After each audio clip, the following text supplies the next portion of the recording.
नमस्कार सगळ्यांना. तर खूप साऱ्या मैत्रिणीचे डीएम्स आलेत की ताई ज्या आता शिकत आहेत बहुतेक म्हणजे त्यांनाच प्रॉब्लेम येऊ शकतात.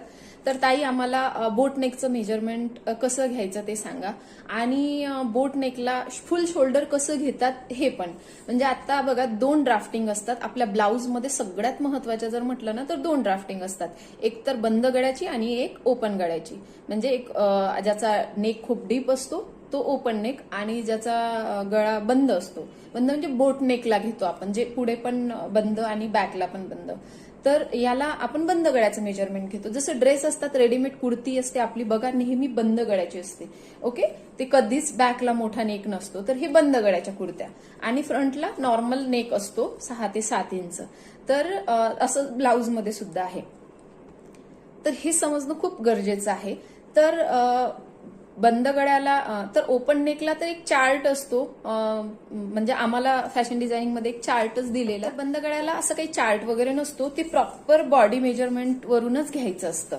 तर बघा काही गोष्टी तर मला म्हणजे काही गोष्टी आपल्याला एक्सपिरियन्स नुसार सुद्धा येतात. आज मी सांगते तुम्हाला बंद गळ्याचं मेजरमेंट म्हणजे आपलं फुल शोल्डर कसं घ्यायचं. तर आपले हे 2 हड्ड्या लागतात ना इथं.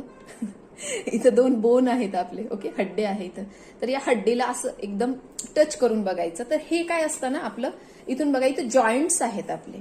तर हे आपलं इथून इथपर्यंत हे फुल शोल्डर घ्यायचं. ओके, तर तुम्ही एखादा माझा प्रिन्सेस कट ब्लाऊजचा एक व्हिडिओ बघू शकता. युट्यूबवर आहे, हिंदीमध्ये आहे. पण यानंतरची व्हिडिओ मी करेल नक्कीच मराठीमध्ये. तर पण बघा हे फुल शोल्डर घ्यायचं असं. तर माझं फुल शोल्डर आणि शोल्डर कसं ना हे बॉडीनुसार असतं. इथं जॉईंट्स आहे.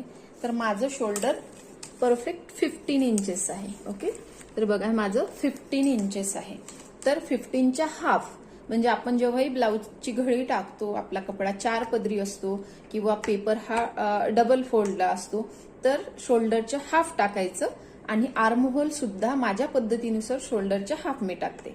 तुम्हाला डिटेल्समध्ये बघायचं तर तुम्ही एखादा माझा प्रिन्सेस कट ब्लाऊजचा व्हिडिओ बघू शकता बंद गळ्याचा. सगळे ब्लाऊज मी डिटेल्समध्ये सांगितलेले आहे, खूप डिटेलमध्ये सांगितलेले आहे.